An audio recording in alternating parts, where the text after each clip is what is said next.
ગણેશોત્સવ દરમિયાન કચ્છ જિલ્લામાં મેઘરાજાની કૃપા અવિરત વરસતા કચ્છના લખપત તાલુકાના સિવાયના તમામ તાલુકાઓમાંથી અછતને એકી ઝાટકે વિદાય મળી ગઈ છે। એકમાત્ર લખપત તાલુકામાં અત્યાર સુધી અલ્પ વરસાદ થવાને કારણે હજી અછતની પરિસ્થિતિ યથાવત દેખાય છે। કચ્છ જિલ્લામાં છેલ્લા 2 દિવસથી મેઘરાજાની કૃપા અવિરત વરસી રહી છે, જેના કારણે અનેક જળાશયોમાં નવા પાણી આવ્યા છે અને મૂંગા પશુઓના ઘાસચારાનો પ્રશ્ન પણ હલ થયો છે।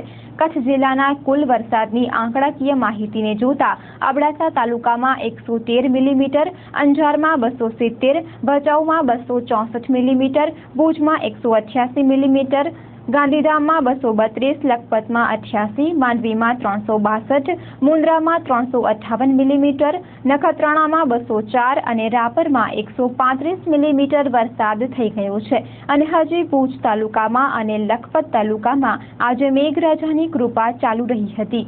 આ વરસાદના કારણે કચ્છ જિલ્લામાં પાણીની સમસ્યા મોટા ભાગે હલ થઈ ગયેલ છે અને કચ્છના અનેક જળાશયોમાં નવા નીરની આવક થયેલ છે અને કચ્છમાં હજી વધારે વરસાદની હવામાન વિભાગ દ્વારા આગાહી કરાઈ છે।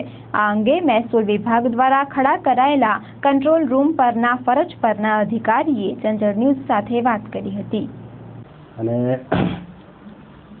આગળ બધા કચ્છમાં અત્યાર સુધી એક લખપત સિવાય હવે લોકો અછત બધી જગ્યાએ નીકળી જાય એવું લાગે છે। લખપતમાં જે ઓછો વરસાદ છે 88 mm થયો છે આજે 1 તારીખ સુધીમાં, ને હજી તો કરંટ ચાલુ છે એટલે કદાચ અછત નીકળી જાય એમ। બાકી બધા તાલુકામાં વરસાદ અત્યારે એવરેજ 5-7 ઇંચ જેવું થઈ ગયું છે। હમણાં લેટેસ્ટમાં અબડાસામાં 24 કલાક દરમિયાન 27 mm પડ્યો એટલે કુલ 113 mm થયો।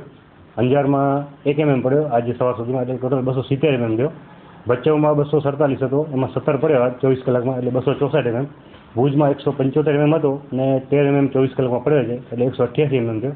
ગાંધીધામમાં 288 હતો અને 24 કલાકમાં 4 mm પડ્યો એટલે 232 mm થયો। લખપતમાં 83 હતો અને 5 પડ્યો છે એટલે 88 mm થયો। માંડવીમાં 360 mm હતો અને 2 પડ્યો એટલે ટોટલ 362 mm થયો। મુન્દ્રામાં 345 હતો અને 13 પડ્યો એટલે 358 થયો।